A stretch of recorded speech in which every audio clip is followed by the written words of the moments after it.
नीचे बैठ जाओ। अरे बैठो नीचे यार, नीचे बैठ जाओ यार।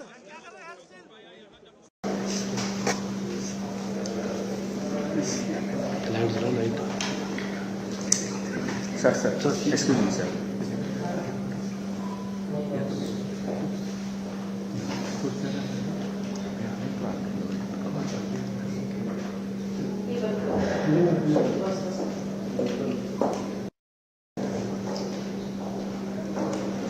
Sir. अरे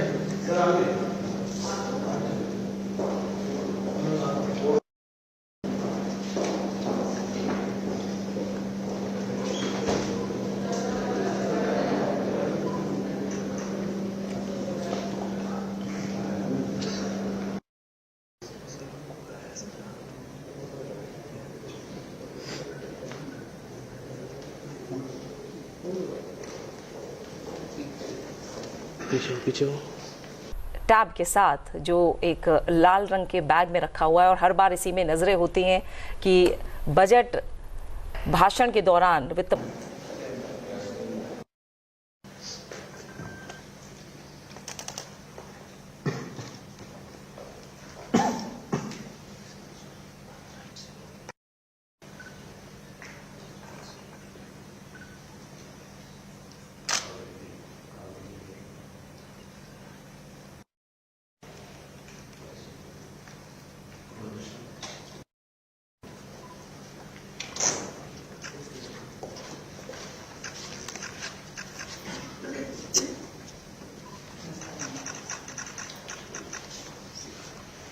please.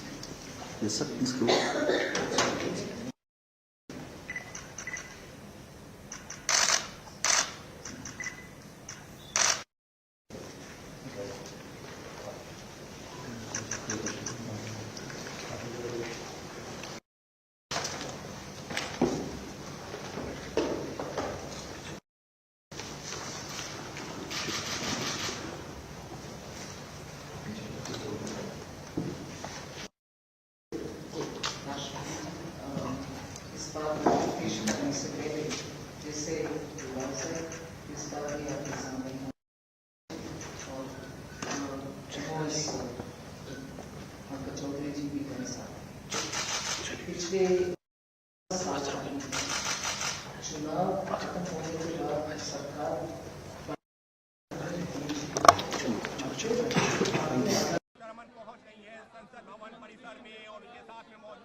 जरा एक सेकंड पकड़िए, फीता बांध।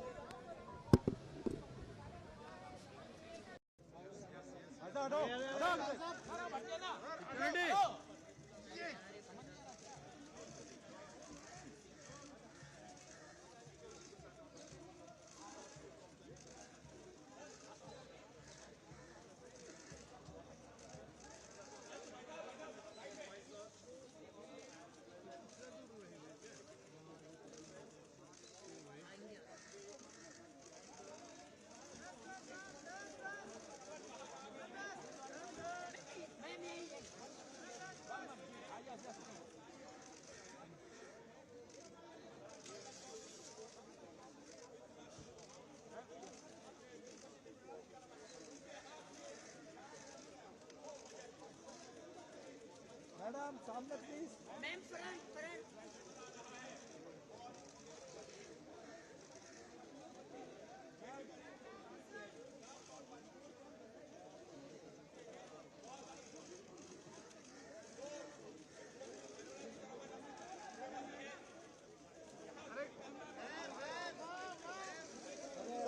हटिए आगे सर जाओ।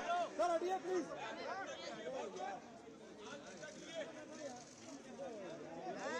नीचे बैठो यार, तुम लोग नीचे बैठ जाओ। अरे बैठो नीचे यार, बैठो नीचे बैठ जाओ यार।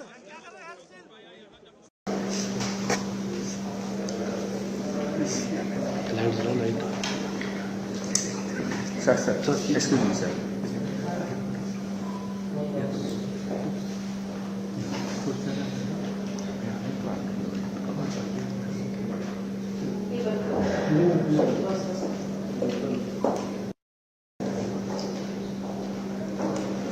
सर अरे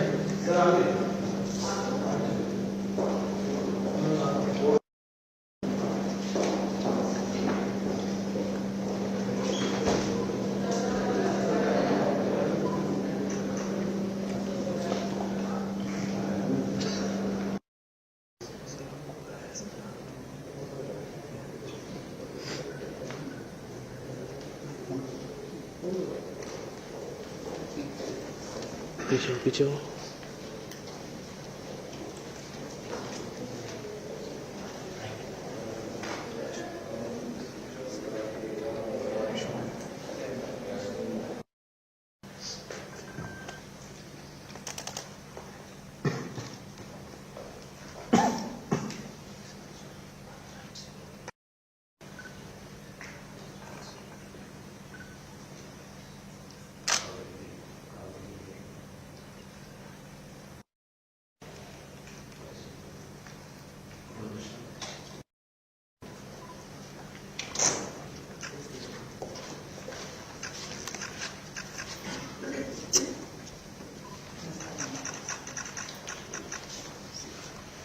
please.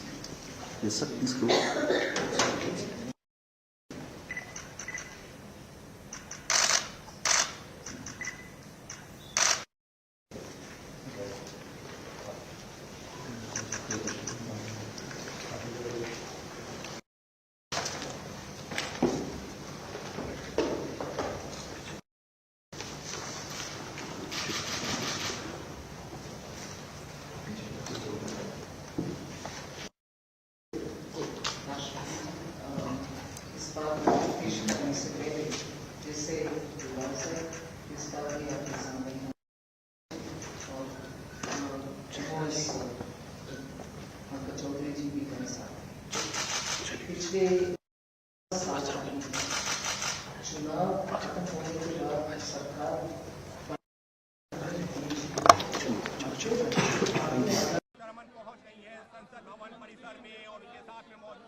मैम आदि Lok Sabha with a copy of budget she went to table the budget some copy of budget in her hand. So Nirmala Sitharaman has now reached the parliament and these are revisions coming in from parliament where she along with her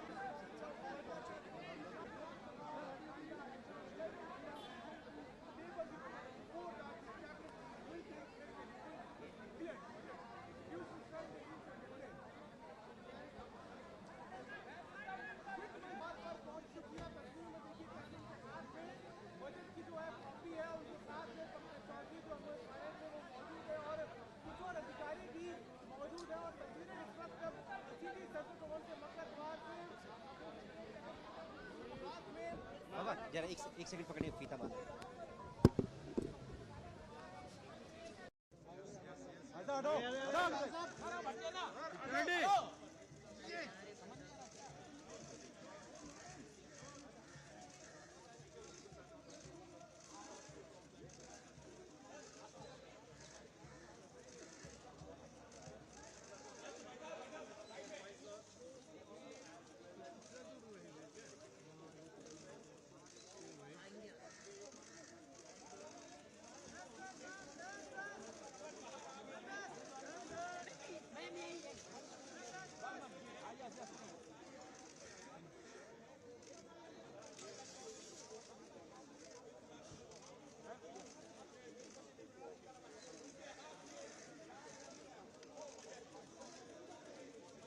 ma'am सामने please.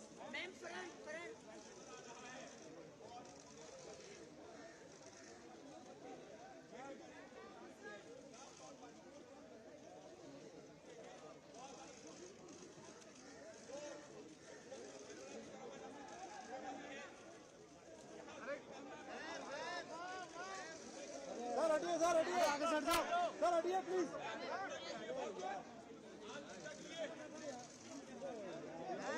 नीचे बैठो यार तुम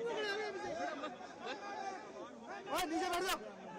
अरे बैठो नीचे यार नीचे बैठ जाओ यार।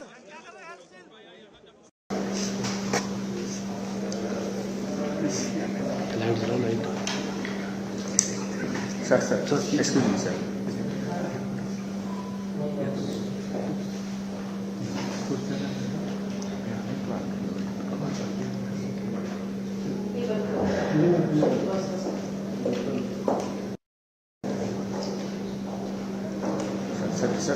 सर अरे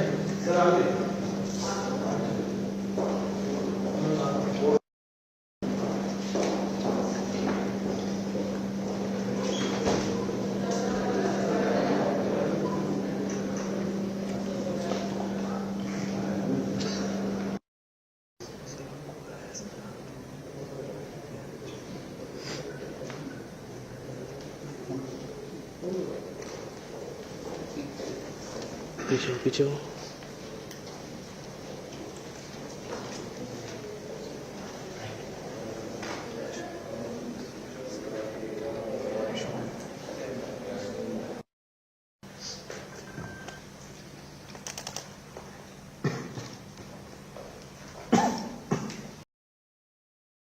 Of the rate structure over the next 6 months to rationalize and simplify it for ease of trade, removal of duty inversion, and reduction of disputes. I shall now take up sector-specific customs duty proposals. Medicine and medical equipments. To provide relief to cancer patients, I propose to fully exempt 3 more medicines from customs duties.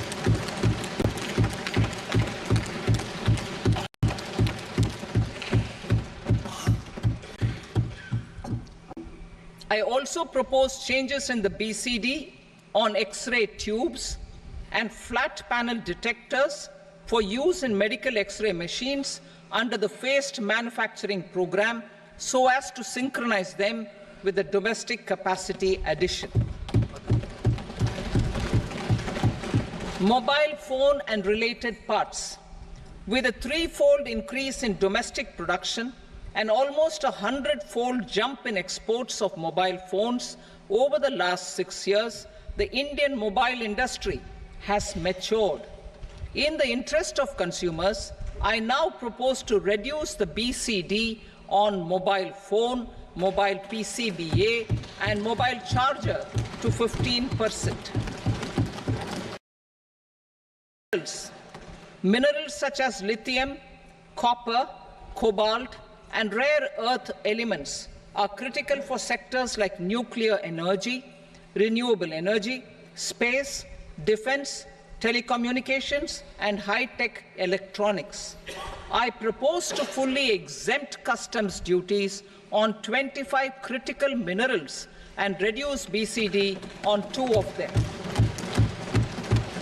This will provide a major fillip to the processing and refining of such minerals and help secure their availability for these strategic and important sectors. Solar energy. Energy transition is critical in the fight against climate change. To support energy transition, I propose to expand the list of exempted capital goods for use in the manufacture of solar cells and panels in the country. Further, in view of sufficient domestic manufacturing capacity of solar gas, glass, and tinned copper interconnect, I propose not to extend the exemption of custom duties provided to them. Marine products. India's seafood exports in the last financial year touched an all-time high of more than 60,000 crores of rupees. Frozen shrimp accounted for about 2/3 of these exports. To enhance their competitiveness, I propose to reduce BCD on certain broodstock, polychaete worms, shrimp, and fish feed to 5%. I also propose to exempt customs duty on various inputs for manufacture of shrimp and fish feed. Leather and textile. Similarly, to enhance the competitiveness of exports in the leather and textile sectors, I propose to reduce BCD on real down-filling material from duck or goose. I am also making additions to the list of exempted goods for manufacture of leather and textile garments, footwear, and other leather articles for export. To rectify inversion in duty, I propose to reduce BCD subject to conditions on methylene diphenyl diisocyanate, MDI, for manufacture of spandex yarn from 7.5 to 5%. Furthermore, the export duty structure on raw hides, skin, and leather is proposed to be simplified and rationalized. Precious metals. To enhance domestic value addition in gold and precious metal jewelry in the country, I propose to reduce customs duties on gold and silver to 6% and that of platinum to 6.4%. Other metals. Steel and copper are important raw materials. To reduce their cost of production, I propose to remove the BCD on ferronickel and blister copper. I am also continuing with nil BCD on ferrous scrap and nickel cathode and concessional BCD of 2.5% on copper scrap. Electronics. To increase value addition in the domestic electronics industry, I propose to remove the BCD subject to conditions on oxygen-free copper for manufacture of resistors. I also propose to exempt certain parts for manufacture of connectors. Chemicals and petrochemicals. To support existing and new capacities, I propose to increase the BCD on ammonium nitrate from 7.5% to 10%. Plastics. PVC flex banners are non-biodegradable and hazardous for environment and health. To curb their imports, I propose to raise the BCD on them from 10 to 25%. Telecommunication equipment. To incentivize domestic manufacturing, I propose to increase the BCD from 10 to 15% on PCBA of specified telecom equipment. Trade facilitation. To promote domestic aviation and boat and ship MRO, I propose to extend the period for export of goods imported for repairs from 6 months to 1 year. I'll read that again. To promote domestic aviation and boat and ship maintenance, repair and operations, I propose to extend the period for export of goods imported for repairs from 6 months to 1 year. In the same vein, I propose to extend the time limit for re-import of goods for repairs under warranty from 3 to 5 years. I now move to direct taxes. We will continue our efforts to simplify taxes, improve taxpayer services, provide tax certainty, and reduce litigation while enhancing revenues for funding the development and welfare schemes of the government. It has been our endeavour to simplify taxation. We have taken a number of measures in the last few years, including introduction of simplified tax regimes without exemptions and deductions for corporate tax and for personal income tax. This has been appreciated by taxpayers. 58% of corporate tax came from the simplified tax regime in the financial year 22-23. Similarly, as per data available till now, for the last fiscal, more than 2/3 have availed the new personal income tax regime. Comprehensive review of the Income Tax Act.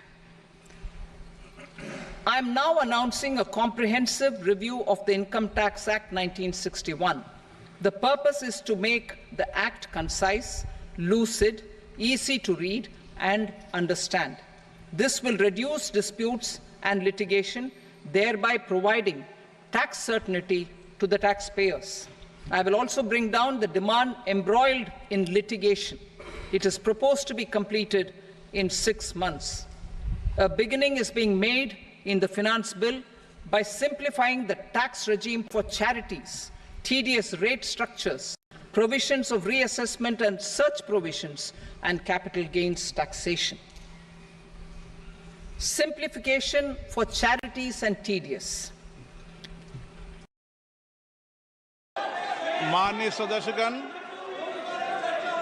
Item number 1 Shrimati Nirmala Sitharaman वित्त मंत्री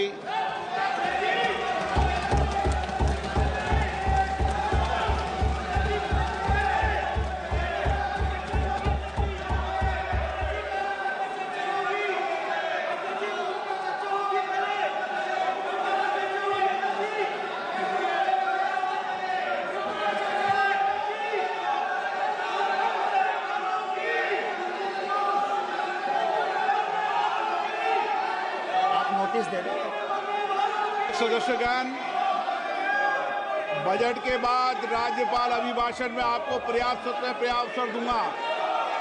मेरा आपसे निवेदन है, नहीं माननीय अखिलेश जी, आपने संसद की मर्यादा को आप बना के रखें। कभी बजट भाषण के अंदर इस तरीके का नहीं हुआ, ये उचित नहीं है, ये उचित नहीं है। अखिलेश जी प्लीज, मैं आपको मौका दूंगा राज्यपाल अभिभाषण पे, प्लीज। नो, ये तरीका ठीक नहीं है। No,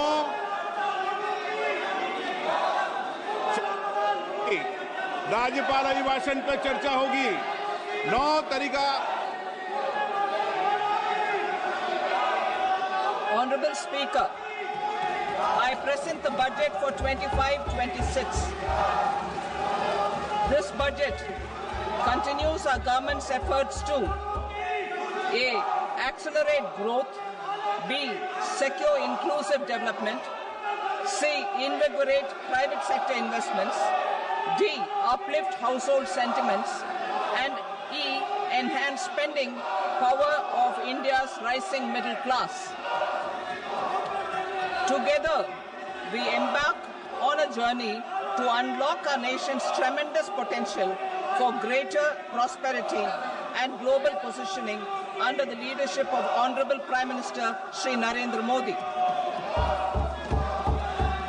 As we complete the first quarter of the 21st century, continuing geopolitical headwinds suggest lower global economic growth over the medium term. However, our aspiration for a Vikasit Bharat inspires us, and the transformative work we have done during our government's first 2 terms guides us to march forward resolutely. Our economy is the fastest growing among all major economies. Our development track record for the past 10 years and structural reforms have drawn global attention. Confidence in India's capability and potential has only grown in this period.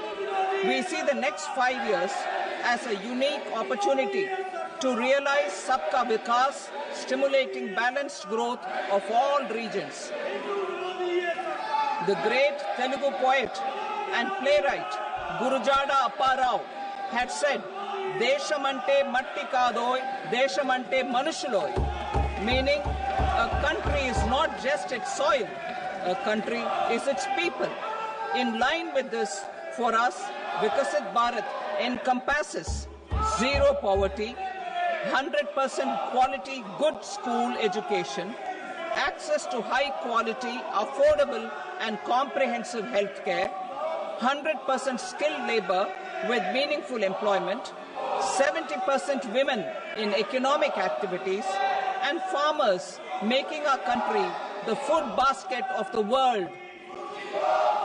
In this budget, the proposed development measures span 10 broad areas focusing on Garib, Youth, Annadata and Nari, spurring agricultural growth and productivity, building rural prosperity and resilience, taking everyone together on an inclusive growth path, boosting manufacturing and furthering Make in India, supporting MSMEs, enabling employment-led development, investing in people, economy and innovation, securing energy supplies, promoting exports and nurturing innovation. For this journey of development, our four powerful engines are agriculture, MSME, investments and exports. The fuel, our reforms, our guiding spirit, inclusivity, and the destination, Vikasit Bharat. This budget aims to initiate transformative reforms across 6 domains. During the first 5 years, these will augment our growth potential and global competitiveness. The domains are taxation, power sector, urban development, mining, financial sector, and regulatory reforms. Agriculture as the first engine. Now I move to specific proposals, beginning with agriculture as the first engine.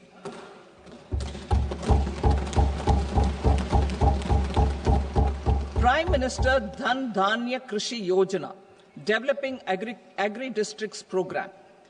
Motivated by the success of the aspirational district program, our government will undertake a Prime Minister Dhan Dhanya Krishi Yojana in partnership with states. Through the convergence of existing schemes and specialized measures, the program will cover 100 districts with low productivity, moderate crop intensity, and below average credit parameters. It aims to 1. Enhance agricultural productivity, 2. Adopt crop diversification and sustainable agricultural practices, 3. Augment post-harvest storage at the panchayat and block level, 4. Improve irrigation facilities, and 5. Facilitate availability of long-term and short-term credit. This program is likely to help 1.7 crore farmers. Building rural prosperity and resilience. A comprehensive multi-sectoral rural prosperity and resilience program will be launched in partnership with the states. This will address underemployment in agriculture through skilling, investment, technology, and invigorating the rural economy. The goal is to generate ample opportunities in rural areas so that migration is an option but not a necessity. The program will focus on rural women, young farmers, rural youth, marginal and small farmers, and landless families. The details are in Annexure A. Domestic best practices will be incorporated, and appropriate technical and financial assistance will be sought from multilateral development banks. In Phase 1, 100 developing agri-districts will be covered. Atmanirbharta in pulses. Our government is implementing the National Mission for Edible Oilseed for achieving Atmanirbharta in edible oils. Our farmers have the capability to grow enough for our needs and more. 10 years ago, we made concerted efforts and succeeded in achieving near self-sufficiency in pulses. Farmers responded to the need by increasing the cultivated area by 50%, and government arranged for procurement and remunerative prices. Since then, with rising incomes and better affordability, our consumption of pulses has increased significantly. Our government will now launch a 6 5-year mission for Atmanirbharta in pulses, with a special focus on Tuar, Urad and Masoor. Details are in Annexure B. Central agencies such as NAFED and NCCF will be ready to procure these 3 pulses as much as offered during the next 4 years from farmers who register with these agencies and enter into agreements. Comprehensive program for vegetables and fruits. It is encouraging that our people are increasingly becoming aware of their nutritional needs. It is a sign of a society becoming healthier. With rising income levels, the consumption of vegetables, fruits, and Sri Anna is increasing significantly. A comprehensive program to promote production, efficient supplies, processing, and remunerative prices for farmers will be launched in partnership with the states.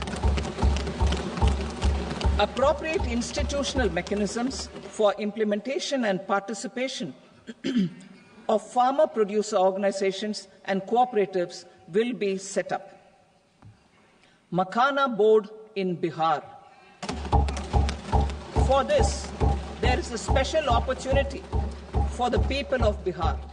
A Makhana board will be established in the state to improve production, processing, value addition, and marketing of Makhana. The people engaged in these activities will be organized into FPOs. The board will provide hand-holding and training support to Makhana farmers and will also work to ensure they receive the benefits of all relevant government schemes. A national mission on high-yielding seeds will be launched, aimed at 1. Strengthening research ecosystem, 2. Targeted development and propagation of seeds with high yield, pest resistance, and climate resilience, and 3. Commercial availability of more than 100 seed varieties released since July 2024. India ranks second largest globally in fish production and aquaculture. Seafood exports are valued at 60,000 crore rupees. To unlock the untapped potential of the marine sector, our government will bring in an enabling framework for sustainable harnessing of fisheries from Indian exclusive economic zone and high seas, with a special focus on the Andaman and Nicobar and Lakshadweep Islands. For the benefit of lakhs of cotton growing farmers, I am pleased to announce a mission for cotton productivity. This 5-year mission will facilitate significant improvements in productivity and sustainability of cotton farming and promote extra long staple cotton varieties. The best of science and technology support will be provided to farmers. Aligned with our integrated 5F vision for the textile sector, this will help in increasing incomes of the farmers and ensure a steady supply of quality cotton for rejuvenating India's traditional textile sector. Kisan credit cards facilitate short-term loans for 7.7 crore farmers, fishermen, and dairy farmers. The loan limit under modified interest subvention scheme will be enhanced from 3 lakh rupees to 5 lakh rupees for loans taken through the KCC. For Atmanirbharta in urea production, our government had reopened 3 dormant urea plants in the eastern region. To further augment urea supply, a plant with annual capacity of 12.7 lakh metric tons will be set up at Namrup in Assam.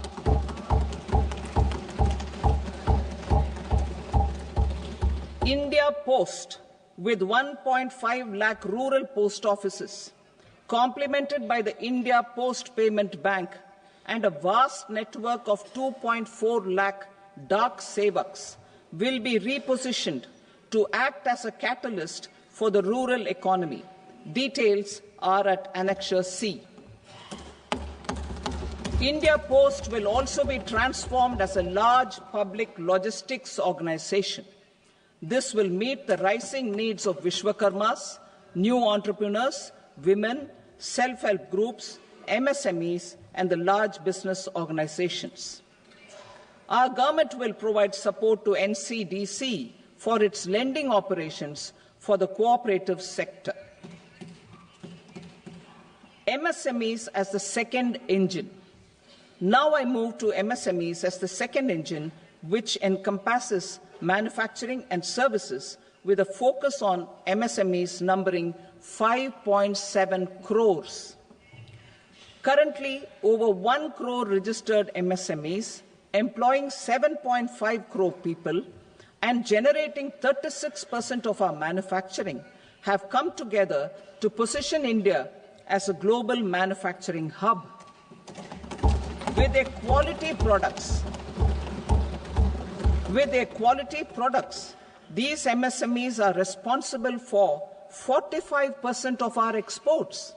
To help them achieve higher efficiencies of scale, technological upgradation, and better access to capital, the investment and turnover limits for classification of all MSMEs will be enhanced to 2.5 and 2 times respectively.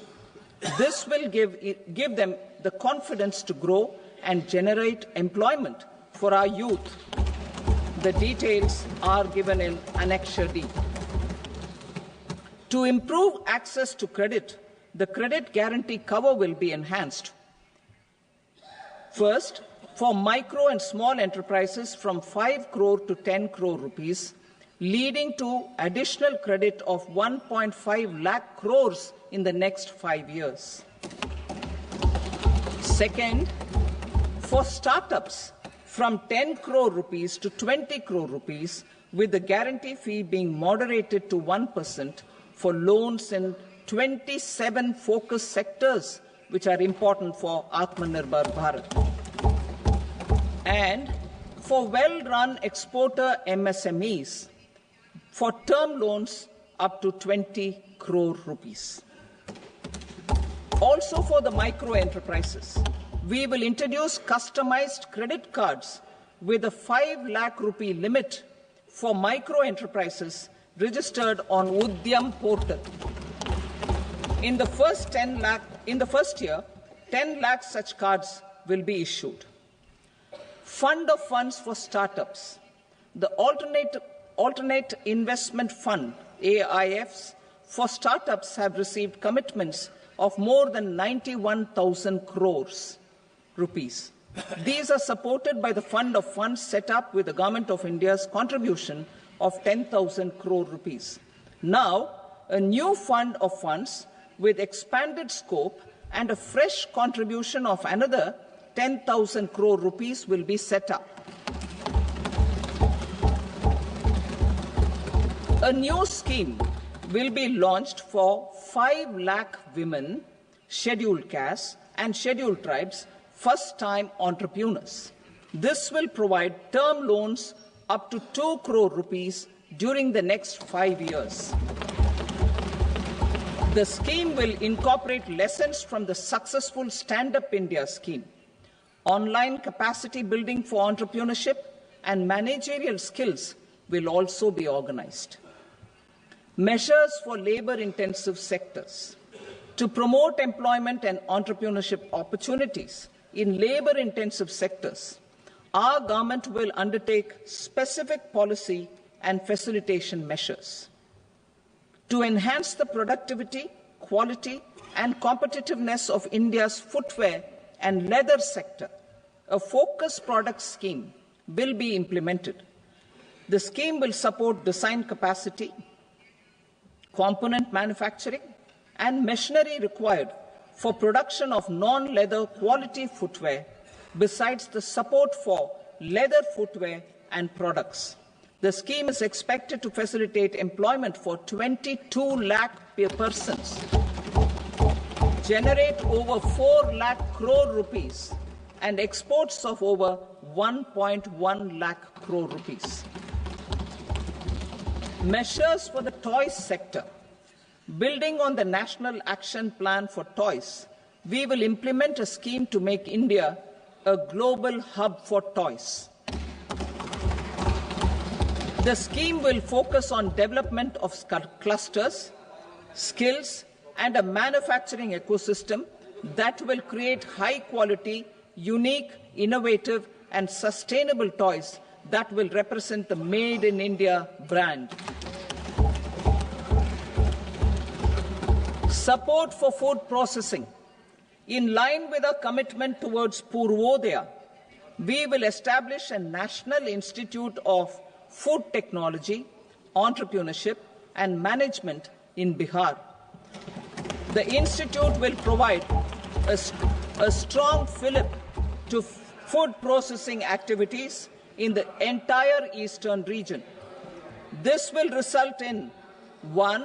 Enhanced income for the farmers through value addition to their produce, and 2. Skilling entrepreneurship and employment opportunities for the youth. Manufacturing mission, furthering Make in India. Our government will set up a national manufacturing mission covering small, medium, and large industries for furthering Make in India by providing policy support, execution roadmaps, governance, and monitoring framework for central ministries and states. Details are in Annexure E. Given our commitment to climate-friendly development, the mission will also support clean tech manufacturing. This will aim to improve domestic value addition and build our ecosystem for solar PV cells, EV batteries, motors and controllers, electrolyzers, wind turbines, very high voltage transmission equipment, and grid-scale batteries. Investment as the third engine. Now I move to investment as the third engine, which encompasses investing in people, investing in the economy, and investing in innovation. Investing in people. Saksham Anganwadi and Poshan 2.0. Saksham Anganwadi and Poshan 2.0 program provides nutritional support to more than 8 crore children, 1 crore pregnant women and lactating mothers all over the country, and about 20 lakh adolescent girls in aspirational districts and the Northeast region. The cost norms for these nutritional support will be enhanced appropriately. Atal Tinkering Labs. 50,000 Atal Tinkering Labs will be set up in government schools in the next 5 years to cultivate the spirit of curiosity and innovation and foster a scientific temper among young minds. Broadband connectivity to government secondary schools and PHCs. Broadband connectivity will be provided to all government secondary schools and primary health centers in rural areas under the BharatNet project. Bharatiya Bhasha Pustak Scheme. We propose to implement a Bharatiya Bhasha Pustak scheme to provide digital form Indian language books for schools and for higher education. This aims to help students understand their subjects better and in their language. National Centers of Excellence for Skilling. Building on the initiative announced in the July 24 budget, 5 national centers of excellence for skilling will be set up with global expertise and partnerships to equip our youth with the skills required for Make for India, Make for the World manufacturing. The partnership will cover curriculum design, training of trainers, and a skills certification framework and periodic reviews. Expansion of capacity in IITs. Total number of students in 23 IITs has increased 100% from 65,000 to 1.35 lakh in the past 10 years.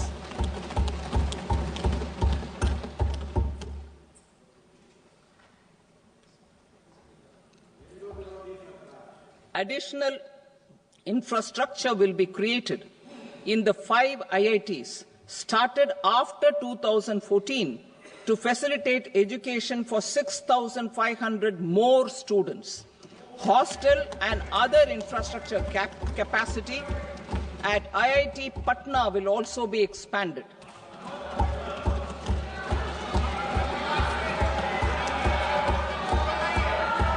Center of Excellence.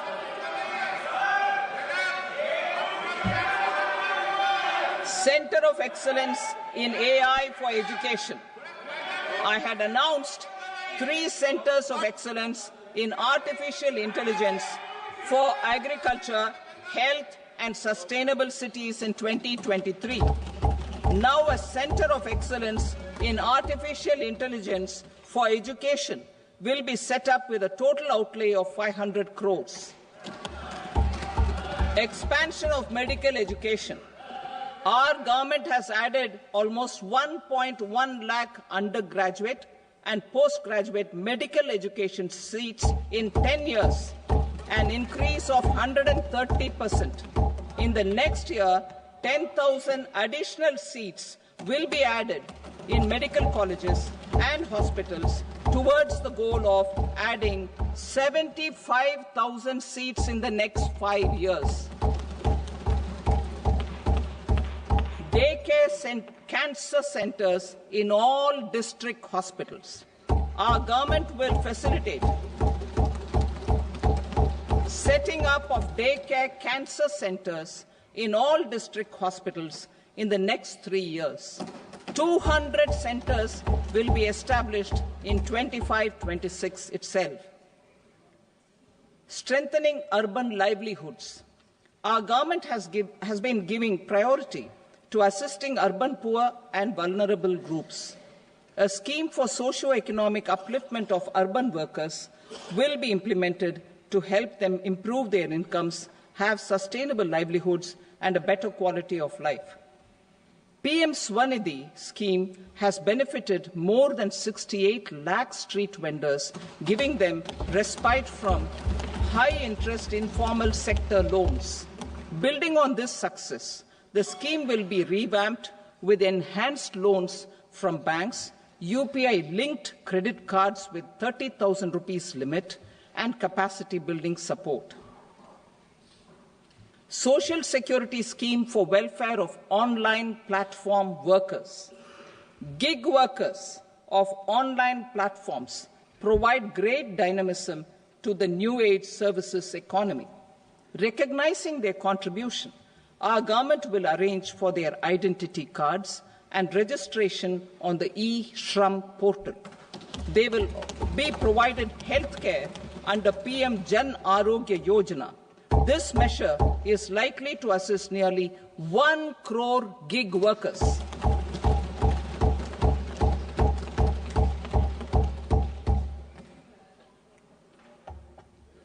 Investing in the economy. Public-private partnership in infrastructure. Each infrastructure-related ministry will come up with a 3-year pipeline of projects that can be implemented in PPP mode. States will also be encouraged to do so and can seek support from the India Infrastructure Project Development Fund, which is a scheme to prepare PPP proposals. Support to states for infrastructure. An outlay of 1.5 lakh crore is proposed for the 50-year interest-free loans to states for capital expenditure and incentives for reforms. Building on the success of the first asset monetization plan announced in 2021, the second plan for 2025 to 30 will be launched to plough back capital of 10 lakh crore in new projects. Regulatory and fiscal measures will be fine-tuned to support the plan. Jal Jeevan Mission. Since 2019, 15 crore households, representing 80% of India's rural population, have been provided access to portable tap water connections. To achieve 100% coverage, I am pleased to announce the extension of this mission until 2028 with an enhanced total outlay. The mission's focus will be on the quality of infrastructure and O&M of rural piped water supply schemes through Jan Bhagidari. A separate MOU or separate MOUs will be signed with the states and union territories to ensure sustainability and citizen-centric water services delivery. Urban sector reforms. Building on the July budget proposals, urban sector reforms related to governance, municipal services, urban land and planning will be incentivized. Urban Challenge Fund. The government will set up an Urban Challenge Fund of 1 lakh crore rupees to implement the proposals for cities as growth hubs, creative redevelopment of cities, and for water and sanitation purposes announced in the July budget. This fund will finance up to 25% of the cost of bankable projects, with a stipulation that at least 50% of the cost is funded from bonds, bank loans, and PPPs. An allocation of 10,000 crore is proposed in 2025-26. Power sector reforms. We will incentivize electricity distribution reforms and augmentation of intra-state transmission capacity by states. This will improve financial health and capacity of electricity companies. Additional borrowing of 0.5% of GSDP will be allowed to states contingent on these reforms. Nuclear energy mission for Vikasit Bharat. Development of at least 100 gigawatt of nuclear energy by 2047 is essential for our energy transition efforts. For an active partnership with the private sector towards this goal, amendments to the Atomic Energy Act and the Civil Liability for Nuclear Damage Act will be taken up. A nuclear energy mission for research and development of small modular reactors with an outlay of 20,000 crore will be set up. At least 5 indigenously developed small modular reactors will be operationalized by 2033. Shipbuilding. The shipbuilding financial assistance policy will be revamped to address cost disadvantages. This will also include credit notes for shipbreaking in Indian yards to promote the circular economy. Large ships above a specified size will be included in the infrastructure harmonized master list. Shipbuilding clusters will be facilitated to increase the range, categories and capacity of ships. This will include additional infrastructure, facilities, skilling and technology to develop the entire ecosystem. Maritime Development Fund. For long-term financing for the maritime industry, a Maritime Development Fund with a corpus of 25,000 crore rupees will be set up. This will be for distributed support and promoting competition. This will have up to 49% contribution by the government, and the balance will be mobilized from ports and from private sector. UDAN regional connectivity schemes.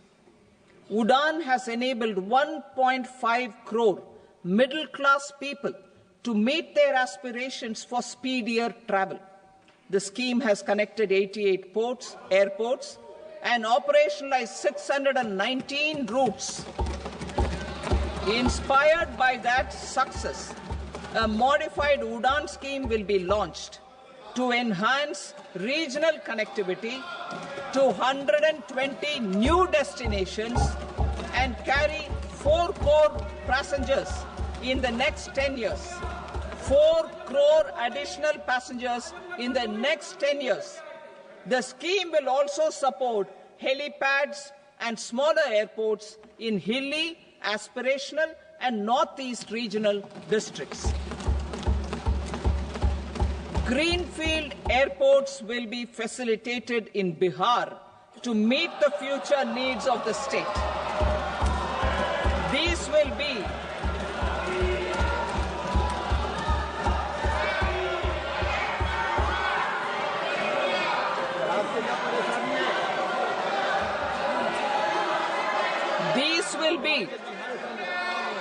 will be in addition to the expansion of the capacity of Patna Airport and a brownfield airport in Beta. Western Kosi Canal project in Mithilanchal. Financial support will be provided for the Western Kosi Canal ERM project, benefiting a large number of farmers cultivating over 50,000 hectares of land in the Mithilanchal region of Bihar. Mining sector reforms. Mining sector reforms, including those for minor minerals, will be encouraged through sharing of best practices and institutions of a state mining index. A policy for recovery of critical minerals from tailings will be brought out. Under the special window for affordable and mid-income housing, SWAMI, 50,000 dwelling units in stressed housing projects have been completed and keys handed over to home buyers. Another 40,000 units will be completed in 2025, further helping middle-class families who were paying EMIs on loans taken for apartments while also paying rent for their current dwellings. Building on this success, SWAMI Fund 2 will be established as a blended finance facility with contribution from the government, banks and private investors. This fund of 15,000 crore rupees will aim for expeditious completion of another 1 lakh units. PM Gati Shakti data for private sector. For furthering PPPs and assisting the private sector in project planning, access to relevant data and maps from the PM Gati Shakti portal will be provided. Tourism for employment-led growth. Top 50 tourist destination sites in the country will be developed in partnership with states through a challenge mode. Land for building key infrastructure will have to be provided by the states. Hotels in these destinations will be included in the infrastructure harmonized list. The following measures will be taken for facilitating employment-led growth. Organizing intensive skill development programs for our youth, including in institutes of hospitality management. Providing mudra loans for homestays. Improving ease of travel and connectivity to tourist destinations. Providing performance-linked incentives to states for effective destination management, including tourist amenities, cleanliness, and marketing efforts. And introducing streamlined e-visa facilities along with visa fee waivers for certain tourist groups. Continuing with the emphasis on places of spiritual and religious significance, in the July budget, there will be a special focus on destinations related to the life and times of Lord Buddha. Medical tourism and heal in India. Medical tourism and heal in India will be promoted in partnership with the private sector, along with capacity building and easier visa norms. Investing in innovation. To implement private sector-driven research, development and innovation initiatives announced in the July budget, I am now allocating 20,000 crore rupees for this purpose. A deep tech fund of funds will also be explored to catalyze the next generation startups as a part of this initiative. In the next 5 years, under the PM Research Fellowship Scheme, we will provide 10,000 fellowships for technological research in IITs and IISc with enhanced financial support. The second gene bank with 10 lakh germplasm lines will be set up for future food and nutritional security. This will provide conservation support to both public and private sectors for genetic resources. We will start a national geospatial mission to develop foundational geospatial infrastructure and data.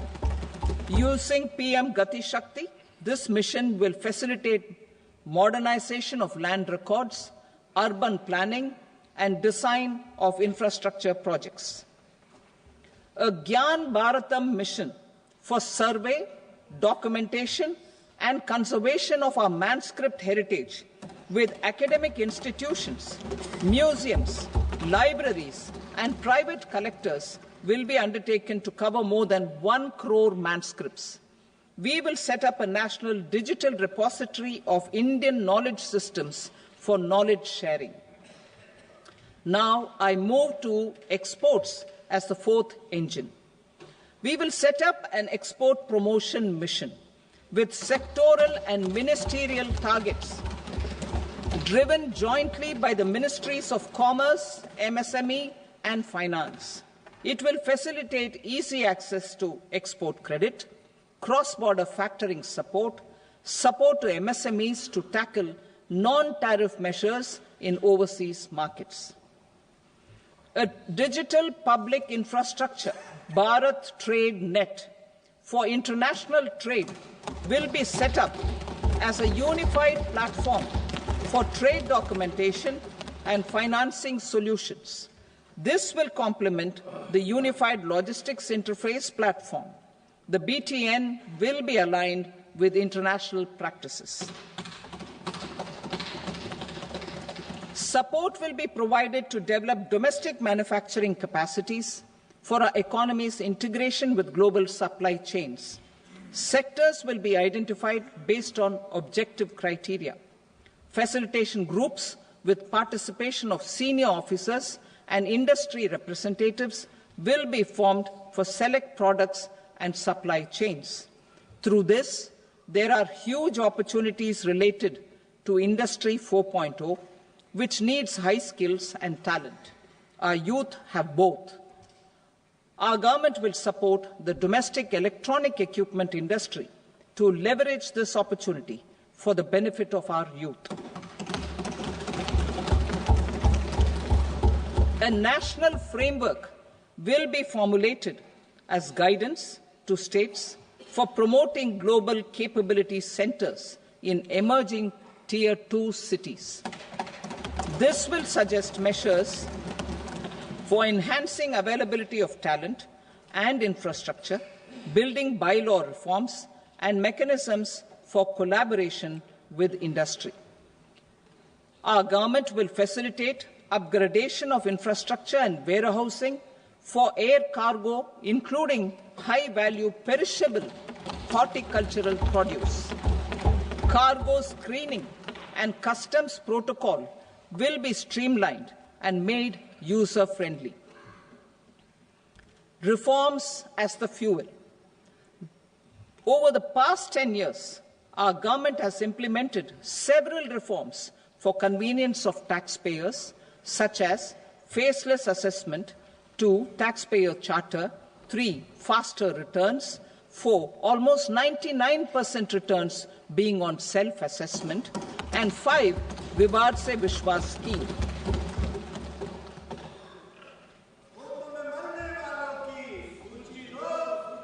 Continuing these efforts, I reaffirm the commitment of the Tax Department to trust first, scrutinize later. I also propose to introduce the new income tax bill next week.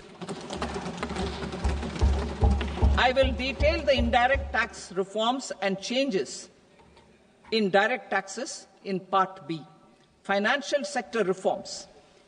The FDI limit for the insurance sector will be raised from 74 to 100%.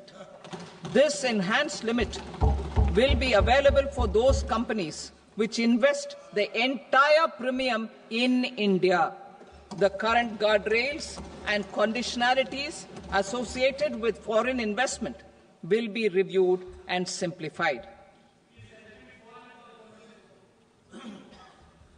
The services of India Post Payment Bank will be deepened and expanded in rural areas. NABFID will set up a partial credit enhancement facility for corporate bonds for infrastructure. Public sector banks will develop Grameen Credit Score Framework to serve the credit needs of SHG members and people in rural areas. A forum for regulatory coordination and development of pension products will be set up. To implement the earlier announcement on simplifying the KYC processes, the revamped Central KYC Registry will be rolled out in 2025. We will also implement a streamlined system for periodic updating. Requirements and procedures for speedy approval of company mergers will be rationalized. The scope for fast-track mergers will also be widened and the process made simpler. As proposed in the interim budget, we signed bilateral investment treaties with 2 countries in 2024 to encourage sustained foreign investment, and in the spirit of First Develop India, the current model BIT will be revamped and made more investor-friendly. In the last 10 years, in several aspects, including financial and non-financial, our government has demonstrated a steadfast commitment to ease of doing business. We are determined to ensure that our regulations must keep up with technological innovations and global policy developments. A light-touch regulatory framework based on principles and trust will unleash productivity and employment. Through this framework, we will update regulations that were made under old laws. To develop this modern, flexible, people-friendly and trust-based regulatory framework appropriate for the 21st century, I propose 4 specific measures. A high-level committee for regulatory reforms will be set up for a review of all non-financial sector regulations, certifications, licenses, and permissions. The committee will be expected to make recommendations within a year. The objective is to strengthen trust-based economic governance and take transformational measures to enhance ease of doing business, especially in matters of inspection and compliances. States will be encouraged to join in this endeavour. An investment friendliness index of states will be launched in 2025 to further the spirit of competitive, cooperative federalism.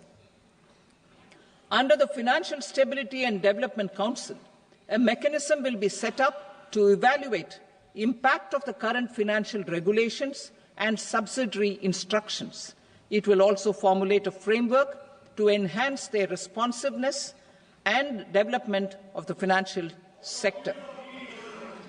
In the Jan Vishwas Act 2023, more than 180 legal provisions were decriminalized. Our government will now bring up the Jan Vishwas Bill 2.0 to decriminalize more than 100 provisions in various laws. I now move to fiscal policy. In the July budget, I had committed to staying the course for fiscal consolidation. Our endeavour will be to keep the fiscal deficit each year such that central government debt remains on a declining path as a percentage of the GDP. The roadmap for the next 6 years has been detailed in the FRBM statement. Revised estimates for 2024-25. The revised estimate of the total receipts other than borrowings is 31.47 lakh crore rupees, of which the net tax receipts are 25.57 lakh crore rupees. The revised estimate of the total expenditure is 47.16 lakh crore rupees, of which the capital expenditure is about 10.18 lakh crore rupees. The revised estimate of the fiscal deficit is 4.8% of the GDP. Budget estimates for 25-26. Coming to 25-26, the total receipts other than borrowings and total expenditure are estimated at 34.96 lakh crore rupees and 50.65 lakh crore rupees respectively. The net tax receipts are estimated at 28.37 lakh crore rupees. The fiscal deficit is estimated to be 4.4% of GDP. To finance the fiscal deficit, the net market borrowings from dated securities are estimated at 11.54 lakh crore. The balance financing is expected to come from small savings and other sources. The gross market borrowings are estimated at 14.82 lakh crore rupees. I will now move to Part B. Indirect taxes. My proposals relating to customs aim to rationalize tariff structure and address duty inversion. These will also support domestic manufacturing and value addition, promote exports, facilitate trade, and provide relief to common people. Rationalization of customs tariff structure for industrial goods. As a part of comprehensive review of customs rate structure announced in July 2024 budget, I propose to 1. Remove 7 tariff rates. This is over and above the 7 tariff rates removed in 23-24 budget. After this, there will be only 8 remaining tariff rates, including 0 rate. 2. Apply appropriate cess to broadly maintain effective duty incidence, except on a few items where such incidence will reduce marginally. 3. Levy not more than 1 cess or surcharge. Therefore, I propose to exempt social welfare surcharge on 82 tariff lines that are subject to a cess. I shall now take up sector-specific proposals.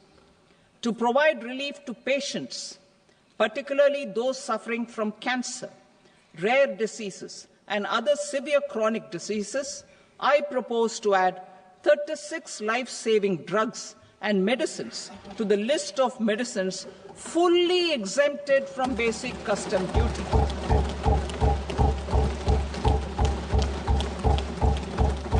I also propose to add 6 life-saving medicines to the list attracting concessional custom duty of 5%. Full exemption and concessional duty will also respectively apply on the bulk drugs for manufacture of the above. Specified drugs and medicines under patient assistance programs run by the pharmaceutical companies are fully exempt from BCD, provided the medicines are supplied free of cost to the patients. I propose to add 37 more medicines along with 13 new patient assistance programs. Support to domestic manufacturing and value addition. Critical minerals. In the July 2024 budget, I had fully exempted BCD on 25 critical minerals that are not domestically available. I had also reduced BCD of 2 other such minerals to provide a major fillip to their processing, especially by MSMEs. Now, I propose to fully exempt cobalt powder and waste, the scrap of lithium-ion battery, lead, zinc, and 12 more critical minerals. This will help secure the availability for manufacturing in India and promote more jobs for our youth. To promote domestic production of technical textile products such as agro-textiles, medical textiles, and geotextiles at competitive prices, I propose to add 2 more types of shuttle-less looms to the list of fully exempted textile machinery.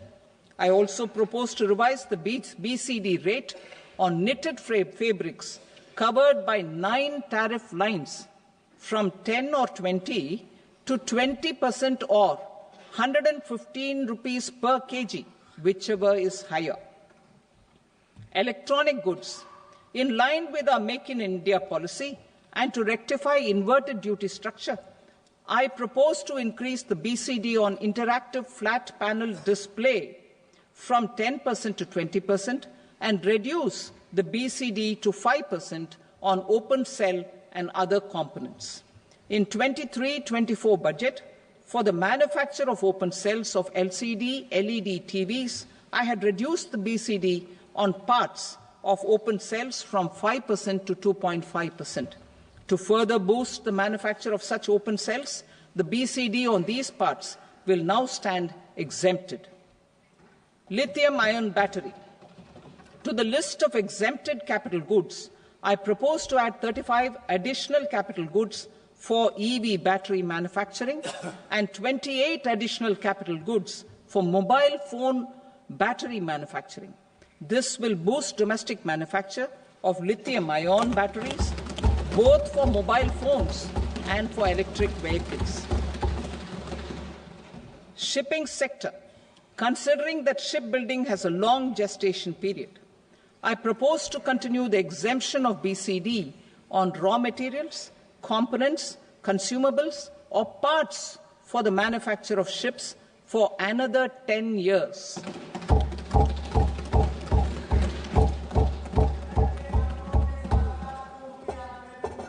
I also propose the same dispensation for shipbreaking to make it more competitive. Telecommunication.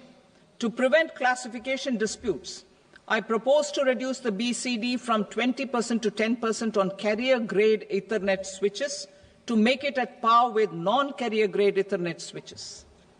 Export promotion. To facilitate exports of handicrafts, I propose to extend the time period for export from 6 months to 1 year, further extendable by another 3 months if required.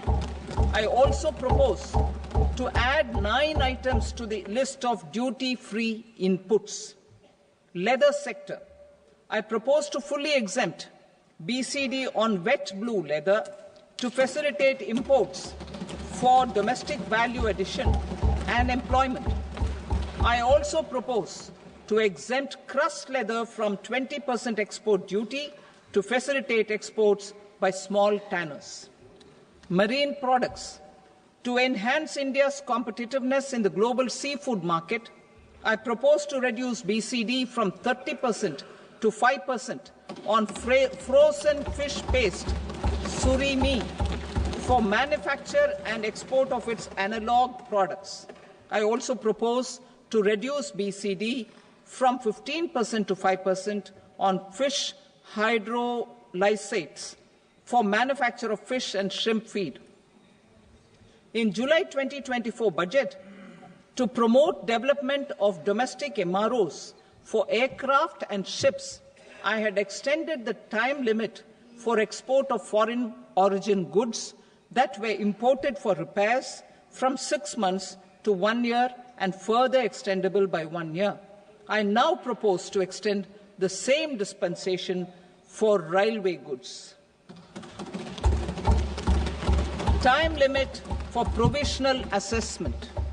Presently, the Customs Act 1962 does not provide any time limit to finalize provisional assessments, leading to uncertainty and cost to trade.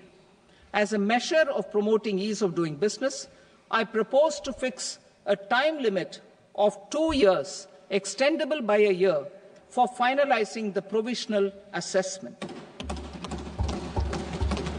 I propose to introduce a new provision that will enable importers or exporters, after clearance of goods, to voluntarily declare material facts and pay duty with interest but without penalty.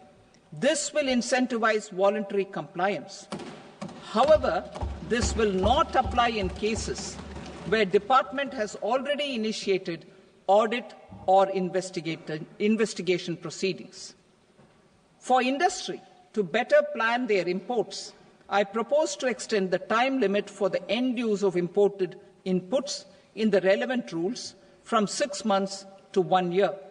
This will provide operational flexibility in view of cost and uncertainty of supply.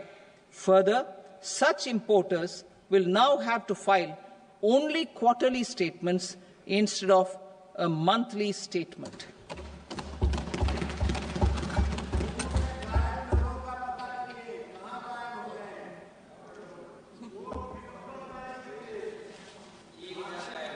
I now come to my direct tax proposals. In Part A, I have briefly underlined taxation reforms as one of key reforms to realize our vision of Vikasit Bharat. In respect of criminal law, our government had earlier ushered in Bharatiya Nyaya Sanhita, replacing Bharatiya Danda Sanhita. I am happy to inform this august House and the country that for new income tax bill will carry forward the same spirit of Nyaya in its drafting as well. The new bill will be clear and direct in text, with close to half of the present law in terms of both chapters and words. It will be simple to understand for taxpayers and tax administrators, leading to tax certainty and reduced litigation. Reforms, however, are not a destination. They are means to achieve good governance for our people and economy. Providing good governance primarily involves being responsive. The Tirukural captures this in verse 542, which reads, "Vaanokki vaazhum ulagallam, mannavan kol nokki vaazhum kudi," meaning, just as the living beings live expecting rains, citizens live expecting good governance. Our government is committed to keeping an ear to the ground and a finger on the pulse and responding while balancing our national building efforts.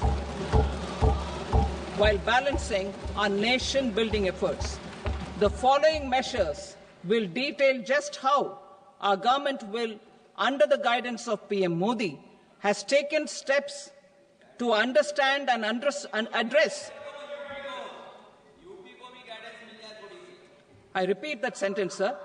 The following measures will detail just how our government, under the guidance of PM Modi, has taken steps to understand and address the needs voiced by our citizens. My tax proposals are guided by this spirit. The objectives of my proposals are as follows: personal income tax reforms with special focus on middle class, rationalization of TDS and TCS for easing difficulties, encouraging voluntary compliance, reducing compliance burden, ease of doing business, employment and investment. I will come to my proposal on personal income tax towards the end. TDS and TCS, rationalization for easing difficulties. I propose to rationalize tax deduction at source, TDS, by reducing the number of rates and thresholds above which TDS is deducted. Further, threshold amounts for tax deduction will be increased for better clarity and uniformity. The limit for tax deduction on interest for senior citizens is being doubled from the present 50,000 rupees to 1 lakh rupees. Similarly, the annual limit of 2.40 lakh rupees for TDS on rent is being increased to 6 lakh rupees. This will reduce the number of transactions liable to TDS, thus benefiting small taxpayers receiving small payments. The threshold to collect tax at source, the TCS, on remittances under RBI's liberalized remittance scheme, the LRS, is proposed to be increased from 7 lakh to 10 lakhs. I also propose to remove TCS on remittances for education purposes, where such remittances is out of a loan taken from a specified financial institution. Both TDS and TCS are being applied on any transaction related to sale of goods. To prevent such compliance difficulties, I propose to omit the TCS. I also propose that the provisions of the higher TDS deduction will now apply only in non-PAN cases. In July 2024, the delay for payment of TDS up to the due date of filing statement was decriminalized. I propose to provide the same relaxation to TCS provisions as well. The government under the leadership of Prime Minister Modi believes in Sabka Saath, Sabka Vikas, Sabka Vishwas and Sabka Prayas. In line with this, we brought in updated return facility in 2022 for voluntary compliance by taxpayers who had omitted to report their correct income. Our trust in taxpayers was proved right. Nearly 90 lakh taxpayers voluntarily updated their incomes by paying additional tax. Taking this trust further, I now propose to extend the time limit to file updated returns for any assessment year from the current limit of 2 years to 4 years. I propose to reduce the compliance burden for small charitable trusts and institutions by increasing their period of registration from 5 years to 10 years. It is also proposed that disproportionate consequences do not arise for minor defaults such as incomplete applications filed by charitable entities. Presently, taxpayers can claim the annual value of self-occupied properties as nil only on the fulfillment of certain conditions. Considering the difficulties faced by taxpayers, it is proposed to allow the benefit of 2 such self-occupied properties without any condition. To streamline the process of transfer pricing and to provide an alternative to yearly examination, I propose to introduce a scheme for determining arm's length price of international transaction for a block period of 3 years. This will be in line with global best practices. With a view to reduce litigation and provide certainty in international taxation, the scope of safe harbor rules is being expanded. A number of senior and very senior citizens have very old national savings schemes accounts. As interest is no longer payable on such accounts, I propose to exempt withdrawals made from NSS by individuals on or after 29th August 2024. I am also proposing to allow similar treatment to NPS Vatsalya accounts as is available to normal NPS accounts subject to overall limits. In my speech in July 2024, I had promised that all processes, including giving effect to appellate orders, shall be digitalized and made paperless over the next 2 years. So I'm happy to announce that digitalization is being made operational now. In July 2024, we brought in the Vivad Se Vishwas scheme to resolve income tax disputes pending in appeal.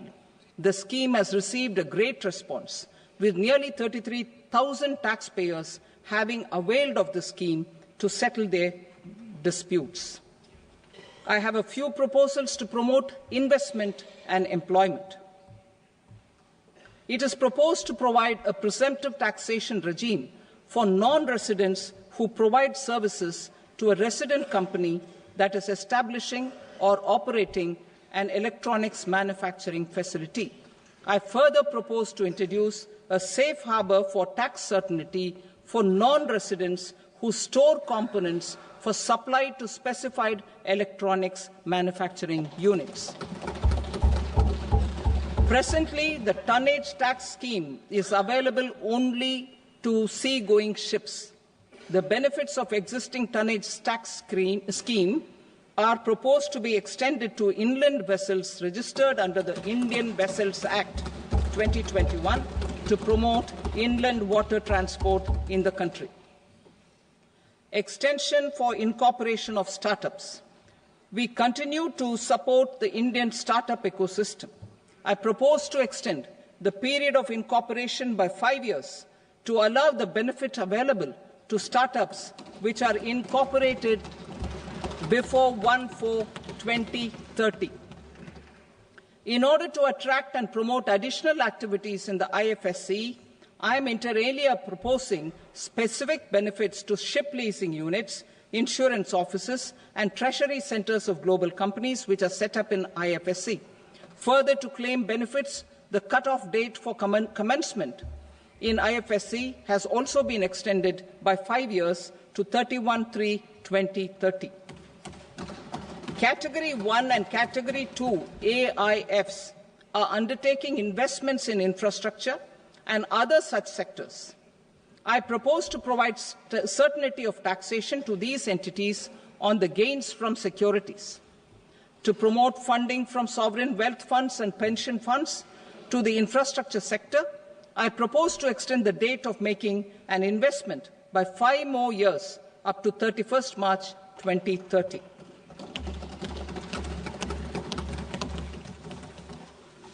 Personal income tax reforms with special focus on middle class. Democracy, demography, and demand are the key support pillars in our journey towards Vikasit Bharat. The middle class provides strength for India's growth. This government, under the leadership of Prime Minister Modi, has always believed in the admirable energy and ability of the middle class in nation building. In recognition of their contribution,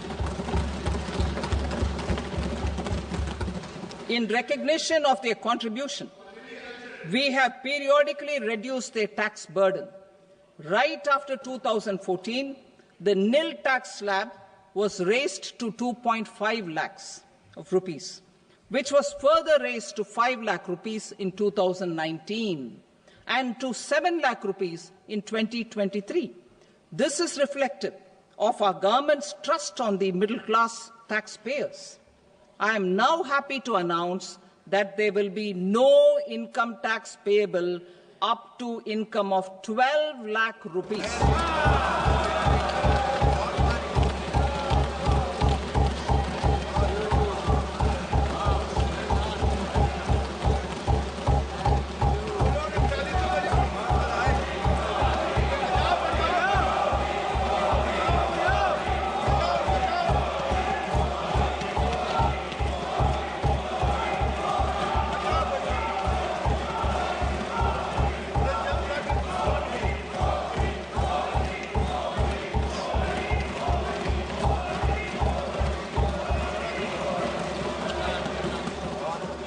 So, average income of 1 lakh per month, other than the special rate income such as capital gains, under the new regime. This limit will be 12.75 lakh for salaried taxpayers due to the standard deduction of 75,000. Slabs and rates are being changed across the board to benefit all taxpayers. The new structure will substantially reduce the taxes of the middle class and leave more money in their hands, boosting household consumption, savings and investment. In the new tax regime, I propose to revise tax rate structures as follows: 0 to 4 lakh rupees nil, 4.8 lakh rupees to 4 to 8 lakh rupees 5%, 8 to 12 lakh rupees 10%, 12 to 16 lakh rupees 15%, 16 to 20 lakh rupees 20%, 20 to 24 lakh rupees 25%, and above 24 lakh rupees 30%. To taxpayers up to 12 lakh of normal income, other than special rate income such as capital gains. I read that again. To taxpayers up to 12 lakh of income, other than special rate income such as capital gains, tax rebate is being provided in addition to the benefit due to slab rate reduction in such a manner that there is no tax payable by them.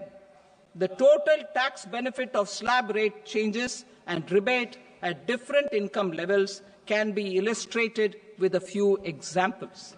A taxpayer in the new regime with an income of 12 lakh rupees will get a benefit of 80,000 rupees in tax, which is 100% of tax payable as per the existing rates. A person having income of 18 lakh rupees will get a benefit of 70,000 rupees in tax. That is 30% of tax payable as per existing rates. A person with an income of 25 lakh gets a benefit of 1,10,000 rupees. That is 25% of his tax payable as per existing rates. Details of my tax proposals are given in the annexure. As a result of these proposals, Honourable Speaker, sir, revenue of about 1 lakh crore in direct taxes and 2,600 crores in indirect taxes will be foregone. Mr. Speaker, sir, with this, I commend the budget to this august House.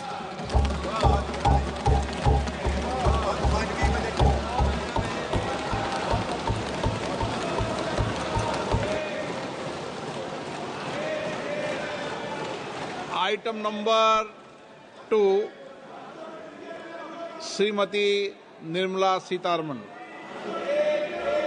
Sir, with your permission, I rise to lay on the table the following statements under Section 3(1) of the Fiscal Responsibility and Budget Management Act 2003. Medium-term fiscal policy cum fiscal policy strategy statement and macroeconomic framework statement. Item number 3 Shrimati Nirmala Sitharaman. Sir, with your permission, I rise to move for leave to introduce the Finance Bill 2025. प्रश्न ये है कि विधेयक को पुनर्स्थापित करने की अनुमति प्रदान की जाए. जो सदस्य इसके पक्ष में हाँ कहें, जो सदस्य विरोध में ना कहें. मेरे विचार में निर्णय हाँ वालों के पक्ष में हुआ. हाँ वालों के पक्ष में अनुमति प्रदान की जाती है.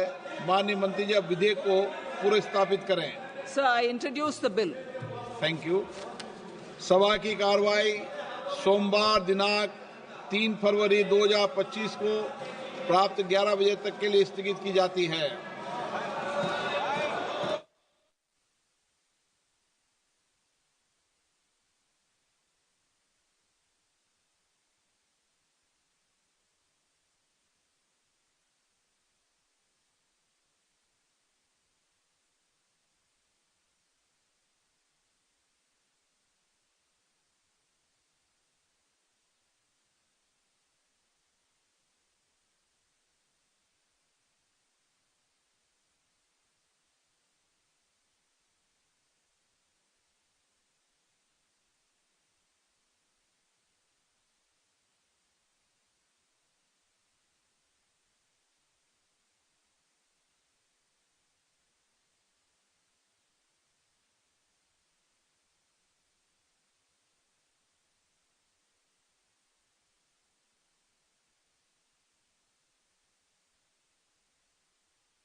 What is indirect tax?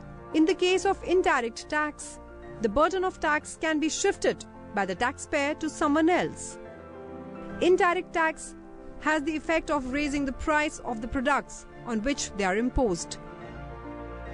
Customs duty, central excise, service tax and value-added tax are examples of indirect tax.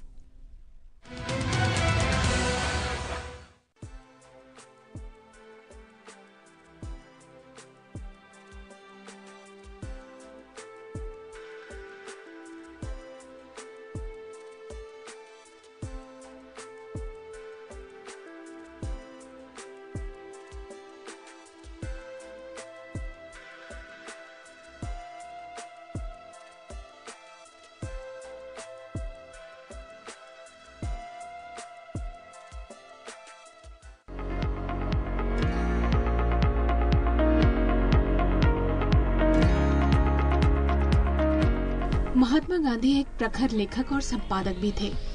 उनके विचार जन जन तक पहुंचाने में पत्र पत्रिकाएं, डायरी एवं पुस्तकें एक सशक्त माध्यम बनी। संसदीय पुस्तकालय में उनके लेखन को समर्पित एक संपूर्ण अनुभाग की स्थापना 9 अगस्त 1978 को की गई, जिसे नाम दिया गया गांधीयाना। इस अनुभाग में अंग्रेजी, हिंदी एवं अन्य क्षेत्रीय भाषाओं की 5000 से ज्यादा पुस्तकें उपलब्ध हैं। यहाँ महात्मा गांधी के संपूर्ण लेखन कार्यों का संग्रह अंग्रेजी, हिंदी और गुजराती में उपलब्ध है। गांधी जी के अंत समय तक उनके साथ रहने वाली मनुबेन की पुस्तक बापू माय मदर, लुई फिशर की पुस्तक the life of Mahatma Gandhi इस संग्रह का हिस्सा है। यह अनुभाग महात्मा गांधी के कार्यों, उनकी जिंदगी, उनके लेखन के बारे में गहराई से अध्ययन करने वाले सांसदों, शोधार्थियों के लिए एक महत्वपूर्ण हिस्सा है।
What is Consolidated Fund?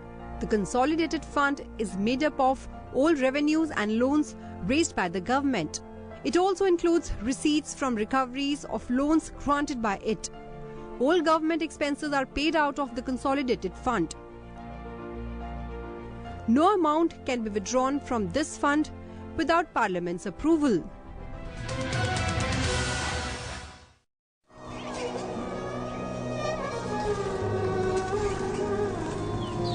भारतीय सनातन संस्कृति का महाआयोजन महाकुंभ इस बार मात्र आध्यात्मिक, सांस्कृतिक, आस्था व श्रद्धा को ही समर्पित नहीं होगा। इस महाकुंभ इस बार विश्व देखेगा भारत की डिजिटल शक्ति, प्रबंधन शक्ति, पर्यावरण संरक्षण और लोक संस्कृति।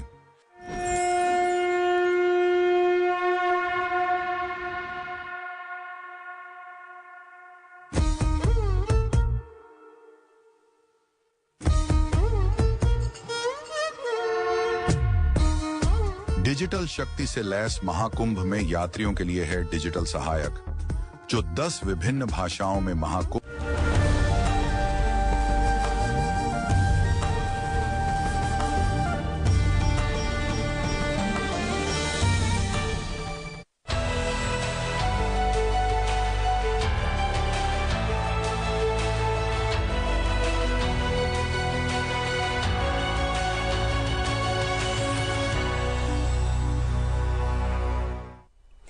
Good afternoon, viewers. Welcome to this post-budget analysis telecast on Sunset TV. I am Tina Jha. With me is my colleague Manoj Verma.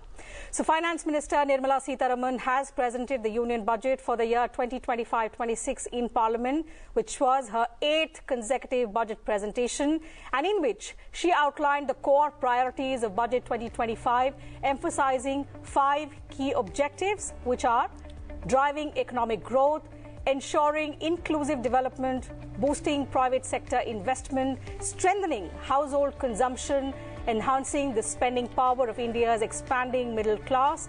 The Finance Minister said this budget aims at transformative reforms in 6 areas, which include taxation, financial sector, the power sector, urban development, mining and regulatory reforms. Also aiming to stimulate economic expansion, enhance infrastructure, improve governance and promote sustainable development across multiple sectors. She reiterated that these remain central to the government's agenda. We'll be talking about some of these broad objectives that the government has outlined in greater detail with distinguished experts who are joining us on the program. I'm delighted to welcome in the studio Dr. Priyadarshi Dash, Associate Professor at Research and Information System for Developing Countries, New Delhi. And also joining us virtually is Professor M.K. Agarwal, Professor of Economics, Lucknow University. Manoj? जी बिल्कुल जाहिर तौर पे जिस तरह के ऐलान किए गए हैं इस वित्त बजट में उसको लेकर अपेक्षा भी थी और वित्त मंत्री जी ने जो इनकम टैक्स को लेकर 12 लाख का जो ऐलान किया वो एक तरह से बड़ा तोहफा है। जाहिर सी बात है, समावेशी विकास की बात है, विकास को कैसे गति दी जाए इस पे जोर दिया गया है बजट में, खासतौर से शिक्षा और स्वास्थ्य के जरिए एक आत्मनिर्भर भारत और साथ ही विकसित भारत का लक्ष्य ये फोकस है पूरे बजट का। लेकिन इसके अलग अलग पहलू हैं जिन पर हम चर्चा करेंगे, उन सभी पहलुओं से आपको अवगत कराने की कोशिश करेंगे जिनका उल्लेख वित्त मंत्री जी ने अपने बजट में किया है। टीना, Absolutely. So we'll get into the sector specific allocations, the kind of focus that the government has provided to the middle class, to different sectors as well. But before that, let me get in the first reaction from the guest we have with us in the studio. Professor, your first thoughts on this budget. How do you see it building up on the budget which was presented soon after the election 6 months ago? I think you are right. The finance minister presented the budget which sort of prepares the blueprint for the Viksit Bharat, and this is a continuation of the stand they have taken in the last 4-5 years to prepare the country to meet the emerging challenges of meeting sustainable development, making a smooth energy transition towards clean and other areas, solar energy and other areas. So if I see the budget, this sort of tells that story in a very deeper way compared to the past. This time you see that they have gone into the sectors, infrastructure sectors that are crucial to maintain economic growth. But at the same time, how to address the vulnerabilities that people are facing. We are growing, but we have price rises. By ensuring higher medical coverage, by bringing more life-saving drugs to the scheme, Jan Siddhi scheme and others.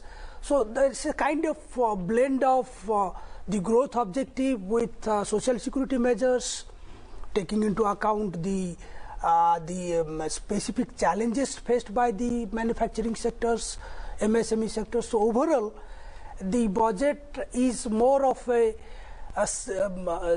roadmap for the future India that we can visualize in the next 20-30 years. But of course, the immediate priority would be that people see that how the taxation reforms has happened. And it's a great relief for the people at least up to 1 lakh of their income, they are not liable to pay any tax. So overall it looks a balanced budget. So, it's a huge relief for the middle class, but that is one aspect, the taxation part that we'll come to in just a bit. Professor Agarwal, what would be some of the significant takeaways for you, particularly from this budget?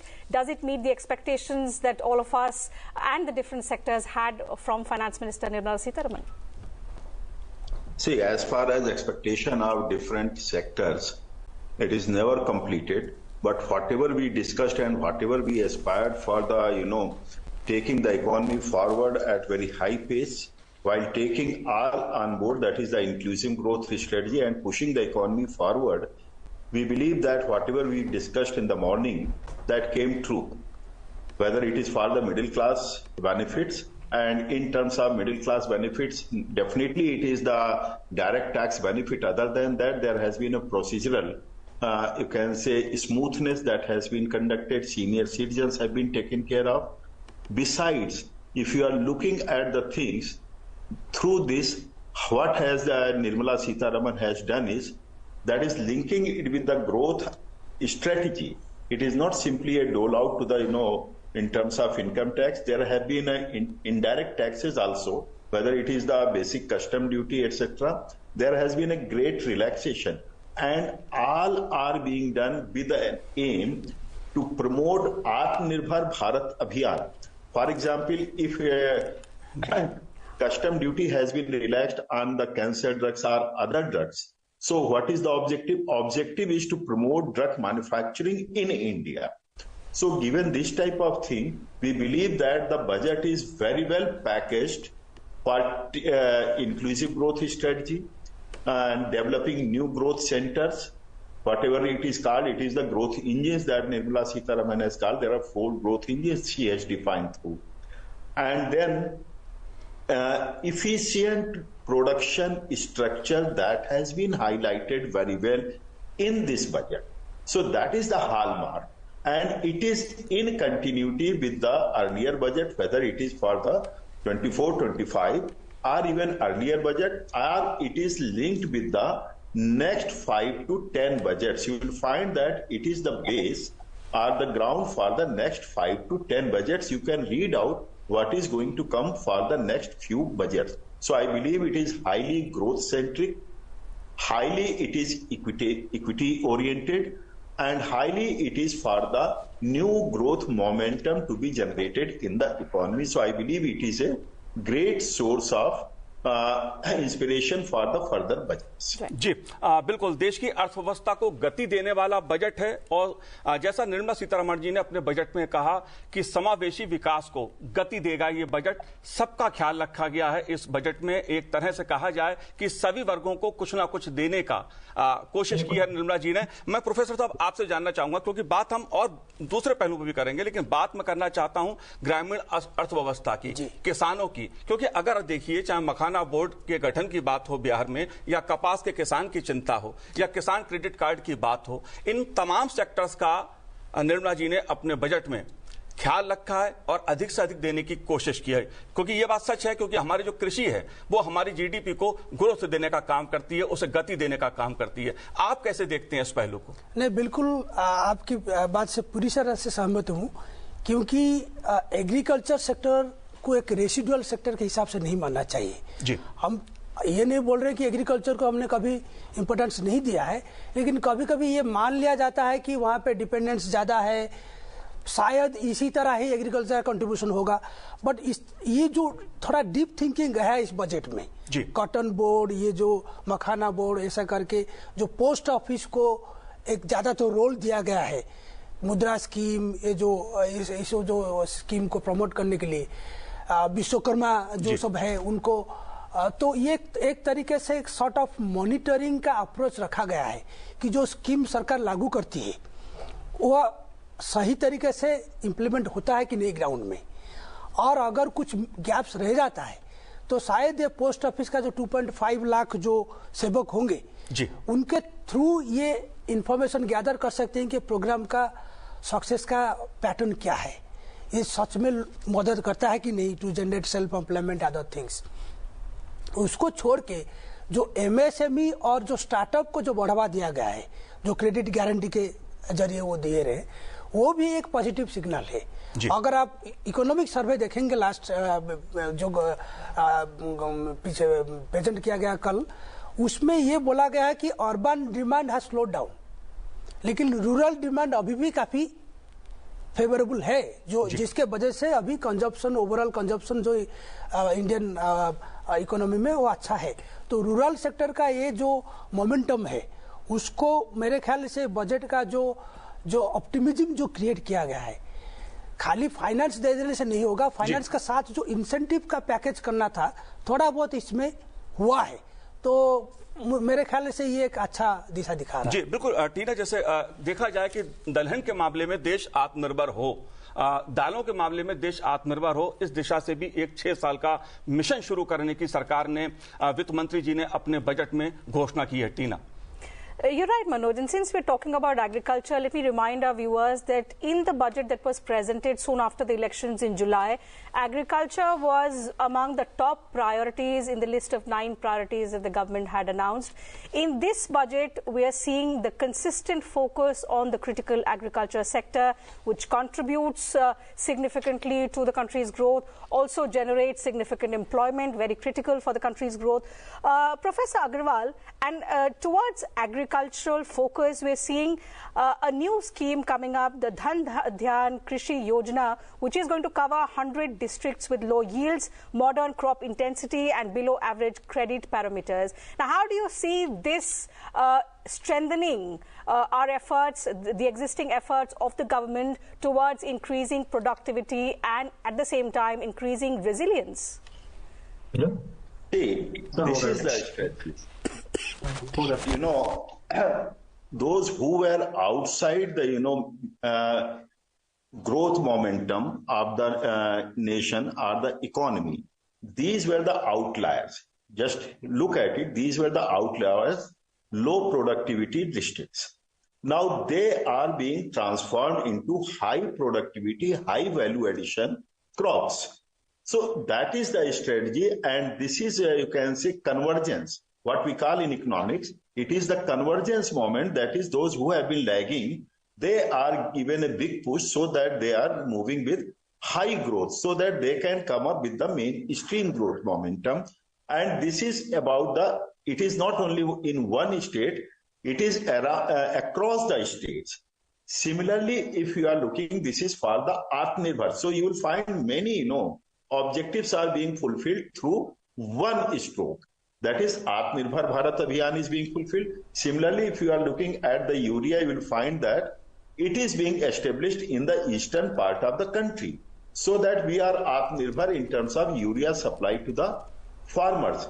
Similarly, you will find that Kisan credit card, they are being recharged double. That is, instead of 3 lakh rupees, now it will be 6 lakh rupees. So credit flow has also been increased so that they don't feel any constraint with regard to the availability of funds for taking agriculture forward. So this is the way that this strategy is there, and you'll find the rural sector has been given a big push here. This is what we were discussing in the morning, that the economy is being pushed across the sectors, whether it is the agriculture sector. So what earlier we were thinking about, that agriculture is a lagging sector or a dependent sector, now no more it is a dependent sector. The way Modi government is putting thrust on the agricultural sector, it will be a great propellant in the coming years. Already the growth rate, if you are looking through the economic survey for the current fiscal, you will find the growth rate is much higher, after being higher in the earlier years also. So it will be a propellant for the overall economic growth rate, and that's why we are chasing a growth rate of 7% plus in the next few years. So that's why we should look with this perspective, and this is the strategy, that rural income and farmers' income has to be doubled in the coming period very soon. जी बिल्कुल अग्रवाल साहब, मैं थोड़ा कृषि क्षेत्र से आगे बढ़ते हैं और एमएसएमई सेक्टर को जिस तरह से